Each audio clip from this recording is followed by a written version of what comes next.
तो यहाँ पर हम लोग देखने वाले हैं कि बीजगणितीय पदों का लघुत्तम समावर्तक हम लोग कैसे निकालते हैं। आओ जरा बात करें लघुत्तम समावर्तक के बारे में। तो अगर हमारे पास x और y, इसका जो लघुत्तम समावर्तक होगा वो क्या होगा, वो एक्स वाई होगा। क्यों होगा? क्योंकि हमको पता है अगर 3 और 5 है, 3 और 5 का लघुत्तम समावर्तक निकालते हैं तो कोई उसमें उभयनिष्ठ फैक्टर तो है नहीं, तो इसका जो लघुत्तम समावर्तक होता है 3 गुने 5 होता है, 3 5 15, इसलिए एक्स वाई का जो लघुत्तम समावर्तक होगा वो एक्स गुने वाई होगा।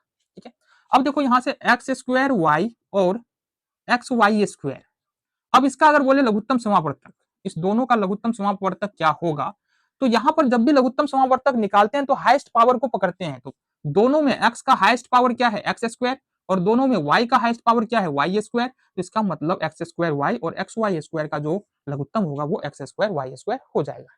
ठीक है, उदाहरण 1, उदाहरण 2।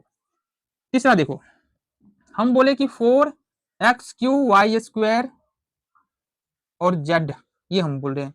दूसरा नंबर लेते हैं, हमारे पास है 6, है ना, x² y² और z², ये दो नंबर है हमारे पास।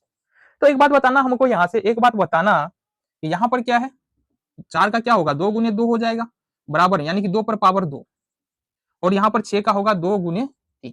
बाद बाकी तो कोई दिक्कत ही नहीं है। अब देखो x पर पावर 3 हाईएस्ट है और यहाँ पर x पर पावर 2 है, तो x दोनों में हो नहीं हो उससे कोई फर्क नहीं है, एक में भी होगा तो भी हमको हाईएस्ट पावर को पकड़ना है। तो x का हाईएस्ट पावर दोनों में कितना है, इसका हम निकाल रहे हैं, पहले इसका निकाल लेते हैं, फिर पहले हम क्या कर रहे हैं, जो बीजगणितीय पद है ना उसका महत्व निकाल लेते हैं, तो उसके बाद हम संख्याओं का निकाल लेंगे।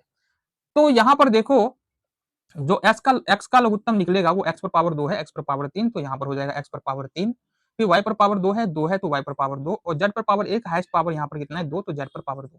ये हो गया बीजगणितीय पद का महत्तम समावर्तक।